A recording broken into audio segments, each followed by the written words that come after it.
Welcome to 31C Data Talk. Today we're with Adi Agrawal. Adi, pleasure having you on the show. Happy to be here, Yaron. Pleased to meet you as well. Thank you. For those who don't know you yet, can you introduce yourself, please? Yes, hi. I'm Agrawal, and I work as a board advisor and advisor to C-suite teams on primarily three topics nowadays: transformation, strategy, and risk, with a lot of applied AI in the mix as well. My background's been 30 plus years in a bunch of infrastructure, including high resilience infrastructure and capital markets. So how did you get to risk assessment? I think it was the nature of the industry, and I've always been very curious about sort of the delta to strategy, which is always the uncertainty in things. I worked across financial technology pretty much my entire career, and strategy is one aspect, but really what you're trying to exploit is the variance in the market and the system and the opportunities. So studying risk was very much a part of that, and then I also got to lead risk management for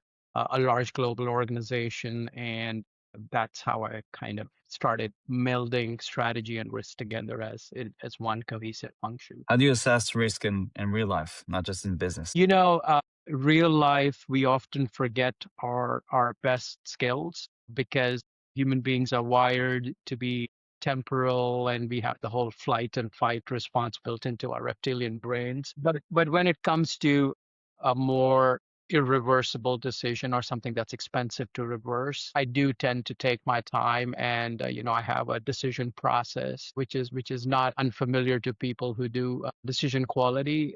In general, the process has become more repeatable in our lives, but we still make mistakes all the time, and that's you make the best decision you can with the information you've got. But on average, having a process, I think, works both in personal and professional life, as long as you're doing it for decisions that are meaningful and Yeah, nowadays, like millions of dollars based on decision. So how would you decide basically what actually worth worrying about? Yeah. So I think I'm a big believer that more complex the decisions and the more in quantity or frequency you make them, you need to have a certain amount of knitting below it, or a platform or a framework below it that is repeatable. That makes you get the basics right. So let's say you are a highly acquisitive company, or let's say you are a company that likes to be on the cutting edge of R&D. You like to experiment with new things. Doing small contained experiments, buying smaller companies that are less than 1 or 2% of your annual revenue, those tend to be less risky decisions. But let's say you're going to do a big merger. I mean, when I was at CME, for example, we did 2 mega mergers given our size. We merged with firms that for whom we paid more than book value, market value at the time. In those kind of large decisions, it's important to have the basics right. And the basics are still the same. How do you discern uncertainty? How do you make assumptions? You want to make sure everything's cataloged. You try and do enough understanding to see how those uncertainties can play out. And then you have a set of outcomes, which is basically a probability space. So it's like, okay, I attach this range of probabilities to this outcome. Once you bring all of that together, a pattern emerges from which you have to now make choices. And those choices tend to rely a lot on the non-mathematical side of things, which is the judgment, your aspiration, your human capacity to take risk.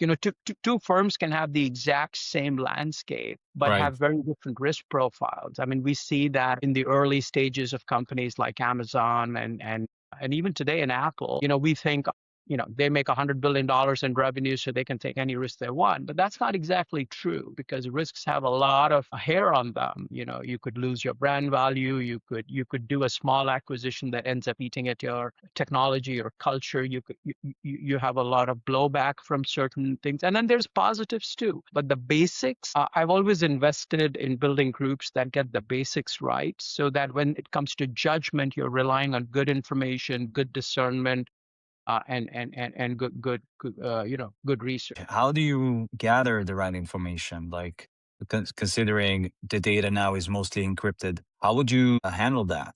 So there are 2 parts to it. A lot of organizations underestimate the value of information they carry within their fabric.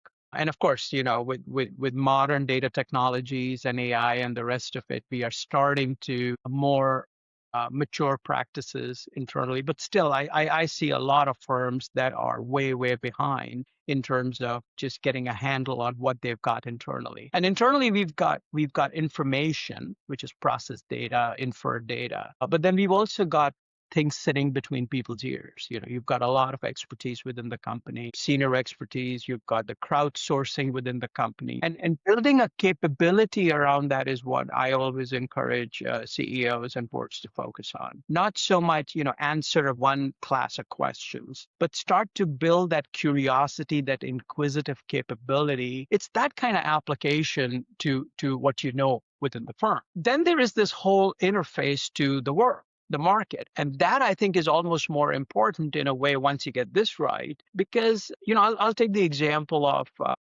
there was this whole mythology, and I believe a lot of it, by the way, but there was a whole mythology around Jeff Bezos in his first decade at Amazon being customer obsessed. So was Steve Jobs with design.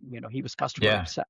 Customer must get delight. The customer is always right. The customer gets Right. so what do firms do? What I realize when I dig under the covers or start talking to people is we actually don't know our customers at all, or we knew them at one time and we've drifted. So for me, usually in my exercises, in my programs, in my coaching, but also in my strategy work, I focus on that a lot. I said, let's get to know your customer. And it's very revealing. When you start to know your customer, you get data about the market. You get data about your place in the market. You understand your adjacencies. The things that you try to do from the inside out, you start bringing them outside in. And that's the other layer. But again, synthesizing, even in this modern day, you can plug a lot of data into your highly tuned, whatever you want to call it, AI companion, chatbot, whatever, or even in a proper AI project. You need a lot of human judgment, and that's where, if you bring good inferences, good data, you explain why you think things are the way they are, and you have a very deep understanding of your customer, which also is dynamic nowadays. That's the cool thing about tech now is, I can look at how my customer is behaving with my product real time without violating privacy. I can just look at how long did they stay on the screen? Why did they back out? And I can draw inferences that say, my product is great, but onboarding's terrible. Or, my product is great, but these three screens tend to really, really not help the customer. Or maybe Yeah. my design is so these are things that have become easier, but the knitting, the basic curiosity, the scientific method, the hypothesis setting, I think that still requires work. People want to just, I don't say it's intentional shortcut. It's just like we haven't wired our organizations to think like that. So when you do, you get you get the information you need. And of course, it's not perfect information. So we have to Yeah. always understand there's uncertainty in there. And what do you do when it comes to encrypted data? So we are now in a world where data at rest, data at travel, data at even basic ETLs have to deal with encrypted data. So that's the technical side of things, right? We do want to protect our data. Access to data has to still occur because the data at some point needs to get exposed for a process or for, a presentation or just, going from point A to Yeah. point B with some transformation. So we know that data is sitting encrypted or traveling encrypted. I think the use for the data a lot of times can be put together in a way where it is itself a process. So I'll take the example of regulatory data because that's the class I'm most familiar with, where it's highly sensitive data. The regulators themselves want you to protect it. In capital markets, you see all the time. For example, the basic level of data is trade data. You and I did a trade, and that's anonymized by law. I should not know that how much did Yarn buy off of my offer, because my offer could be split between three people. And also, we don't want a third party to see our trade and make trading off of that. So in that class of data, for example, you can rely on metadata, which does not tell me about Yaron and Adi, and still can allow me to draw conclusions about volume, about frequency, about which way a particular commodity is going. And at the end of the day, market data is a form of that, right? When we say IBM is trading at, this price, the second. The other class of data is that we used to have a lot of data which could only be exposed to certain teams for valid business use, and those teams would then take that data. This is not metadata. This is real transaction data or real data at rest. They would query it. They would draw their inferences, and of course, we would still use the same data platforms or data lakes that are in vogue, and then we would expose data that has been inferred and not at the encrypted per transaction level. In AI now, we have a bit of a chicken and egg problem now, because on the one hand, AI can use a lot of my data to train itself. I can create an internal model that's protected from the world, and I want to train it.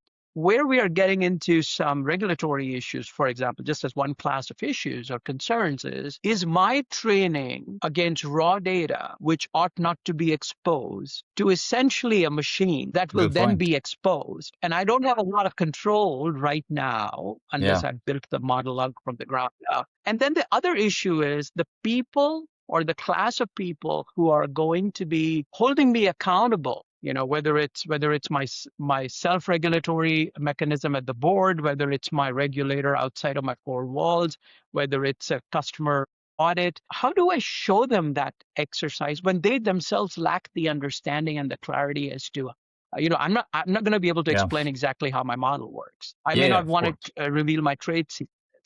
But the other is there's a corporate realization that this is not old style development of an algorithm. You build it once and it just works. This is ongoing. And in a lot of ways, AI is telling people you need to be more human. We've gotten so used to machines being built and just doing their job that humans kind of step back in this very low judgment. AI is forcing humans to be involved in the process if they want the AI to be high It's a great quality. point. Now, of course, That's if a you great don't point. care about the consequences, well, yeah, Yeah. So last two questions for you. all right, What yeah. book did influence on you the most? Look, I'm a voracious reader, so my influence is kind of all over the place. I'm not sure if you're familiar with Atul Gawande. Atul Gawande is a Harvard trained global health expert, and I believe he's a surgeon, and he has a very inquisitive mind. He writes this book called The Checklist Manifesto, and he learns from the airline industry around risk management and getting the basics right. I think that book was an early career influencer for me in how I think, because a lot of times the details matter. We hear this all the time, but how they affect lives, both in medicine, in aircraft safety, starting with his very high quality hospital, the John Hopkins. And what that book teaches us is that even if you control for wealth and quality of tools and everything else, the outcomes are not driven by investment. The outcomes are driven by getting the basics right. So that was an early career. I mean, currently I'm another book that I pick up all the time is Naval Ravikant's Almanac. He's always got these pithy lines about, and if you really think about it, from a philosophical standpoint, I think The Courage to be Disliked is another book. I've read the English translation, because I think that as you grow as a leader and you want to be, you care about your opinions and your learning and continued curiosity. We sometimes lose ourselves as we grow to groupthink, and we're seeing this across the board in the world today. Yeah. So The Courage to be Disliked is really a Socratic dialogue that I go back to. Interesting. And then of course I read all the Michael Lewis's and Adam Grant's, and I love their books. Awesome. And I see you have some Tibetan bell behind you. Do you meditate? Yes, I do, not as often as I would want to, but I do. Yes, I've learned Buddhist meditations and visited Bhutan. Haven't had a chance to go to Tibet yet. Maybe someday. That's beautiful. Adi, it was a pleasure meeting you. Thank you so much. Yeah, likewise. Likewise. I really appreciate you reaching out.